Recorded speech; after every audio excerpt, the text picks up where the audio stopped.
দেখে বোঝার উপায় নেই, একসময় এই খালে চলাচল করত বড় বড় নৌকা। দখল আর দূষণের কবলে এখন পরিণত হয়েছে আবর্জনার ভাগাড় আর মশার প্রজনন ক্ষেত্রে। এ চিত্র পিরোজপুর সদর পৌরসভার ২ নম্বর ওয়ার্ডের ঝাটকাঠি ভারানী খালের। স্থানীয়দের অভিযোগ, পৌর এলাকায় কখনোই হয়নি পরিকল্পিত নগরায়ন। প্রায় ৩০ বর্গ কিলোমিটার আয়তনের পৌর এলাকায় কাগজে কলমে রয়েছে ৪২টি খাল, তবে এর অধিকাংশই দখল করে গড়ে তোলা হয়েছে অবৈধ স্থাপনা। এতে বাধাগ্রস্ত হয় পানির স্বাভাবিক প্রবাহ।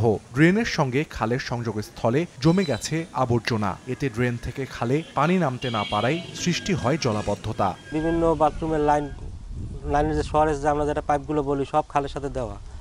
প্লাস অনেকে দেখেন খালের সাইড দখল করে দোকানপাট উঠাইছে, তারপরে আপনার গাছ লাগাই বাগান করে ফেলাইছে। সঠিক নজরদারি না থাকার কারণে আস্তে আস্তে এই সব খালগুলো ভরে এখন ড্রেনও একসময় দেখা যাবে যে ড্রেনও থাকতেছে না।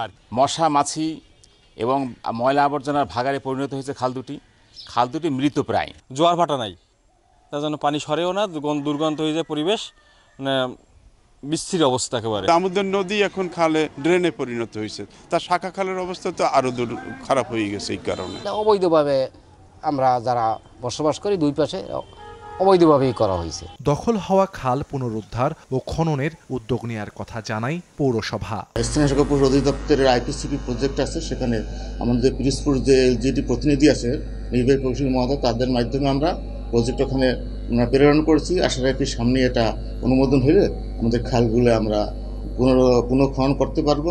জেলা প্রশাসন এবং আমরা এগুলি চিহ্নিত করার, জেলা প্রশাসনের সাথে মানে আমরা এটা চিহ্নিত করার প্রক্রিয়া আছি।